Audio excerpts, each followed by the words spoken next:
अब आपकी बुक में जो है इसके अंदर कुछ एप्लीकेशंस दी हुई हैं और ऐसे स्लो को हमें पढ़ना है। तो स्टार्ट करते हैं। अस्सलाम वालेकुम, मेरा नाम मोहम्मद हमाद है और आप जिस चैनल को देख रहे हैं वो है बायोलॉजी की वबा। और इस चैनल पे हमारे 11 12 9 10 के तमाम लेक्चर्स ऑफ बायोलॉजी केमिस्ट्री के अपलोड होते रहते हैं। और प्रीमियम लेक्चर्स होते हैं जिनकी वर्थ आपको मालूम होगी मार्केट में क्या होती है, उसको हमने फ्री ऑफ कॉस्ट यहाँ पे अपलोड किया हुआ है। बस आपने क्या करना है, इसे फ़ायदा उठाना है, इसे ज़्यादा शेयर करना है और चैनल को सब्सक्राइब करना मत भूलिएगा ताकि आने वाली तमाम वीडियो को मिल सके। तो स्टार्ट करते हैं।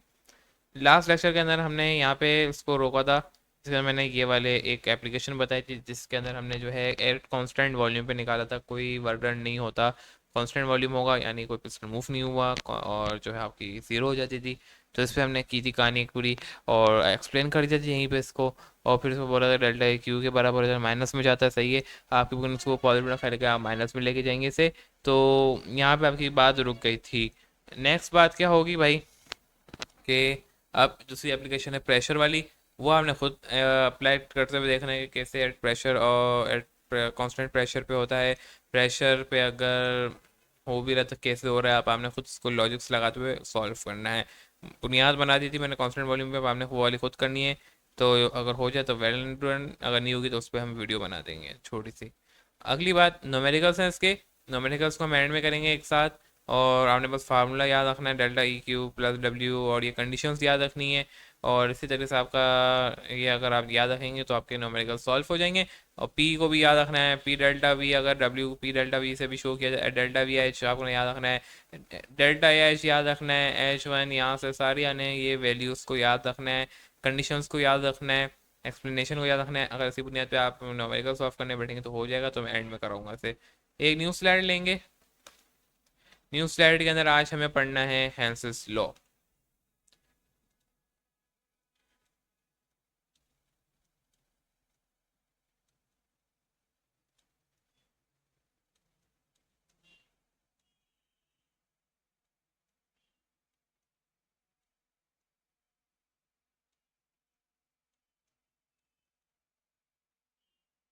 हैंसेस लॉ इतना कोई बड़ा नहीं है, लेकिन हैंसेस लॉ की चंद बातें जो मैंने आपको समझानी और याद रखनी है, अगर आपने याद कर ली फिर जब हम उसके मैंने बोला न्यूमेरिकल्स करेंगे तो उस वक्त जो है मैं आपको बता सकूंगा कि जब हम उसकी एप्लीकेशंस कर रहे हैं तो उसमें आपको मैं एक्सप्लेन कर दूंगा कि कौन सा प्रोसेस क्यों यूज़ हो रहा था। अब देखो ये हैंसेस लॉ कैसे अप्लाई हो रहा है, तो उसके पूरे प्रोसेस होते हैं, वो न्यूमेरिकल्स होते हैं। तो न्यूमेरिकल्स में आपको ज़्यादा ये बेहतर चीज़ें समझ में आएंगी, लेकिन मेरे न्यूमेरिकल्स हम एंड में करेंगे। तो इसी वजह से मैंने सोचा है कि हैंसेस लॉ को बस मैं आपकी बेस बना दूंगा, बुनियाद बना दूंगा। जब न्यूमेरिकल्स करने बैठेंगे तो एक्सप्लेनेशन जब दी जा रही होगी तो आपको याद होगा कि हाँ हैंसेस लॉ ने यूँ कहा था, फिर यूँ हो सकता है। सही है, तो ये सारे तरतीब पर सामने चलना होगा उसके अंदर, क्योंकि केमिकल रिएक्शंस है उसके अंदर थोड़े बहुत, उसको समझाने के लिए थोड़ा टाइम लगेगा। तो क्या है, मैं एक साथ ले जाऊंगा जब मैं हार्बर बॉस साइकिल को पढ़ाऊंगा। हैंसेस लॉ बेसिकली होता क्या है कि मेरे को एंड में पढ़ानी होती है, पहले मैं हार्बर बॉस साइकिल पढ़ाता हूँ। लेकिन बेस क्या होती है, हार्बर बॉस साइकिल जो है किस बेस में बना हुआ है, वो बना हुआ ही जो है हैंसेस लॉ की बुनियाद पर है। तो हैंसेस लॉ के बारे में चंद बातें आपको मालूम होनी चाहिए। जब मैं हार्बर बॉस साइकिल पढ़ा दूंगा तो आपको हैंसेस लॉ ऑटोमेटिकली और अच्छे से समझ में आना शुरू हो जाएगा। लेकिन जब तक आप हार्बर बॉस साइकिल नहीं पढ़ेंगे आपको हैंसेस लॉ की जो केमिकल रिएक्शंस हैं वो आपको समझ नहीं आएंगे। तो उसको समझने के लिए क्या है कि आपने पहले हार्बर बॉस साइकिल को सामने पढ़ना होगा। तो आज हैंसेस लॉ की बुनियाद बनाएंगे, नेक्स्ट लेक्चर में हार्बर बॉस साइकिल को पढ़ेंगे। और उसके वहाँ पे जो भी प्रोसेस होते हैं सारे हम उसको कर लेंगे, फिर अमेरिका की तरफ आ जाएंगे। ये हमारे कुछ लास्ट टॉपिक्स होंगे इस चैप्टर के। स्टार्ट करते हैं भाई। हैंसेस लॉ क्या कहता है भाई? सिंपल है भाई, हैंसेस लॉ के अंदर कोई ज़्यादा नहीं है। ये बस इसने बस ये कह दिया कि जो नेट इंथैल्पी होती है, द नेट इंथैल्पी चेंज। अब इंथैल्पी क्या होती है मैं आपको पहले लेक्चर के अंदर बता चुका हूँ, मैं यहाँ लिख देता हूँ फिर भी।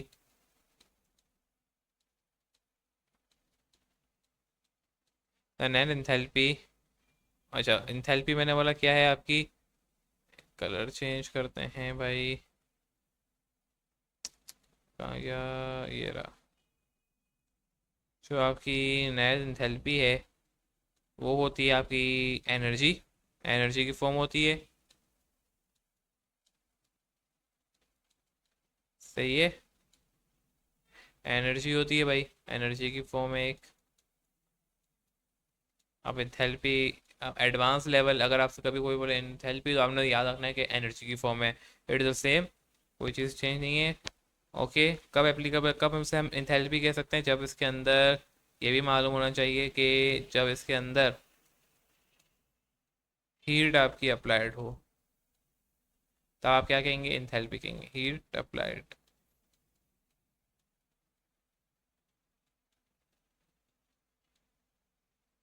ठीक है, हीट भी अप्लाइड हो गई। आगे कंटिन्यू करते हैं, इंथैल्पी चेंज जो है आपका रिमेन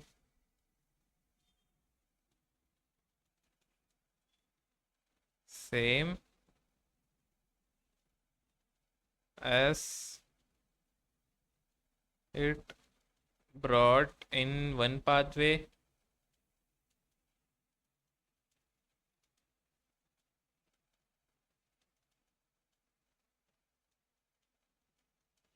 और मोर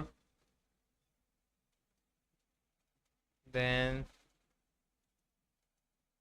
वन पाथ वे। ठीक है, ये थी, क्या उसे एक पाथ में करें या मोर देन वन पाथ वे में ले जाएं, ये कहानी थी। इसके अलावा ये हो, कहना क्या चाह रहा है अब उसको एक्सप्लेन करते हैं। एक, सॉरी बच्चों एक मिनट, एक रिएक्शन है, ये मैंने बोला एक रिएक्शन है आपके पास जिसके अंदर जो है कलर चेंज करेंगे पर्पल, एक ए है, इसको बी में कन्वर्ट होना है। ठीक है, सही है। अब चाहे पहले ये जो है अपने आप को, यानी सपोज करें यहाँ पे दो मॉलिक्यूल जो आपस में रिएक्ट करना चाह रहे थे, सही है, यानी सपोज करें यहाँ पे एन था, सही है, ए मॉलिक्यूल के अंदर एक सी एल था एक कंटेनर, फिर बी के अंदर क्या होगा, एन ए सी एल बन जाएगा, यानी आपने पढ़ा होगा सॉल्ट जिसे हम कहते हैं, एन ए सी एल बन गया। अब ये करना क्या चाह रहे थे, N A C L basically react करना, लेकिन चाहते ये एन ए सी एल पहले जाता, पहले अपने आप को गैस में कन्वर्ट करता, फिर ये अपने इलेक्ट्रॉन लॉस करता, फिर जो है ये और बहुत सारे प्रोसेस करता। इसी तरीके से एक्स्ट्रा लिख देता हूँ क्योंकि बहुत लंबा हो जाएगा फिर। सी एल भी बिल्कुल इसी तरह से तरतीब चलाता अपनी। ठीक है, फिर जो ये रिएक्ट करते हैं आप इसमें यूं जाके, तो यहाँ पे देखें ये बी पार्ट बन जाता, फिर ये सी में जाता, फिर ये डी जाता, और फिर जाके रिएक्ट करता, या ये डायरेक्ट कर लेता। चाहे अगर ये डायरेक्ट करेगा, जो एनर्जी रिलीज होगी या पॉजिटिव नेगेटिव जो होती है रिलीज होनी या गेन होनी है, वो सेम ही होगी जो इन सारे प्रोसेस से करेगा। अगर यहाँ से डायरेक्ट ये रिएक्ट कर जाते ये सारे प्रोसेस ना भी होते ना, तभी एनर्जी उतनी आनी थी, अगर 88 आनी है तो 88 आएगी, यहाँ पे भी 88 ही आएगी। जब यहाँ से हर एक प्रोसेस से एनर्जी रिलीज या गेन होगी ना, बी के अंदर भी होगी जब ये गैस में कन्वर्ट होगा, फिर सी में जब होगी एनर्जी उसमें भी यूज होगी या गेन लॉस होगी, यहाँ पे बिल्कुल ऐसे ही होगा। तो 88 का जो है आपका रेशियो बनेगा, चाहे आप इसको ए से बी में कन्वर्ट करें, पहले ए से बी में ले जाएं, सी से डी, डी से फिर ई में कन्वर्ट करें, फिर आप इसमें जोड़ें, ये जितने भी जो होंगे, जितने भी स्टेप्स में आप कर लें एनर्जी सेम रहेगी। ये बताना चाह रहा था हेंसेस लॉ। हेंसेस लॉ की बुनियादी यही थी कि वो यही बताना चाह रहा था कि कितने स्टेप्स में कर लो एनर्जी सेम ही आनी है। अब इसी बुनियाद में हमें हर्बर-बॉश साइकिल को साथ में पढ़ना है कि हर्बर-बॉश साइकिल क्या कहता है। उसने ये पूरा प्रॉपर एक रिएक्शन करवाया, जैसे उसके अंदर पहले आयनाइजेशन एनर्जी करवा, पहले आयनाइजेशन करवाई थी, उसको गैस में कन्वर्ट कराया, फिर एटोमाइजेशन करवाई, फिर एफिनिटी करवाई, एक एक प्रोसेस को दिखाया, और फिर एंड में यही बताया कि अगर मैं इसको डायरेक्ट ए से बी में ले जाता तब भी एनर्जी सेम आनी थी, और अगर मैं इसको 3-4 स्टेप में कन्वर्ट करता, पहले ए को मैंने 1 2 3 करता, फिर इसके बाद बी, फिर बी प्रोडक्ट निकलता, तब भी क्या होना था, एनर्जी सेम आनी थी। और उसको जो लाइफ प्रैक्टिकल करके दिखाया, यानी थ्योरेटिकल में ही, वो आपके हर्बर बॉस साइकिल थे। हैंसेस लॉ ने इसकी जो है थ्योरी दे दी थी, इसको प्रैक्टिकल करने वाले थ्योरेटिकली प्रैक्टिकल किया, नॉट लेबोरेटरी प्रैक्टिकल। इसने जो है थ्योरेटिकल प्रैक्टिकल किया, वो करने वाले कौन थे आपके, हर्बर बॉस साइकिल थे। अब ये कहाँ का एप्लीकेबल नहीं है हैंसेस लॉ, यानी जो भी हर्बर बॉस साइकिल हो हैंसेस लॉ हो, तो H2 के अंदर जाहिर सी बात है, H2 के अंदर जब ये आपस में, अगर मिसाल के तौर पे H2 हैं, इन्हें टूटना है आपस में, ये आपस में अपने आप को तोड़ना चाहते हैं कि H अलग हो जाए, H अलग हो जाए। आप मुझे खुद बताएं, जब H अलग होगा, एनर्जी रिलीज होनी है, तो क्या होगी, एक दूसरे को कैंसिल आउट कर देंगे, फिर ये भी कैंसिल आउट हो जाए, तो इनकी क्या होती है, जो स्टेबल होते हैं उनकी हमेशा ज़ीरो होती है, Na2 की ज़ीरो होगी। ये कहाँ काम करेगा, हर बॉक्स रहेगा, जैसे Na हो गया, Cl हो गया, इन पे आपस में रिएक्ट करना हो, सेम मॉलिक्यूल के अंदर नहीं, जिनकी जीरो होगी, O2 की जीरो हो सकती है, दायरे पता है सेम मॉलिक्यूल है, तो सेम मॉलिक्यूल के अंदर ये फॉलो नहीं हो सकता, डिफरेंट मॉलिक्यूल होना ज़रूरी है, लाजमी शर्त है ये। ये कुछ बातें थी हैंसेस लॉ की जिनको हमने देखा आज, और नेक्स्ट लेक्चर के अंदर हमें हर्बरबॉस साइकिल को देखना है। थोड़ा हैस्ता चल रहा है, कुछ वीडियो लंबी होंगी, जहाँ एक्सप्लेनेशन ज़्यादा देंगे वहाँ ज़्यादा देंगे, जहाँ कम देंगे कम देंगे। एक नेक्स्ट लेक्चर के अंदर हर्बरबॉस साइकिल को पढ़ाएंगे, वो थोड़ी लंबी हो सकती है, तभी इसको मैं एंड करूँगा। तो नेक्स्ट लेक्चर के अंदर मिलेंगे एक नई वीडियो के साथ, एक नया अंदाज। टिल देन, अल्लाह हाफिज़।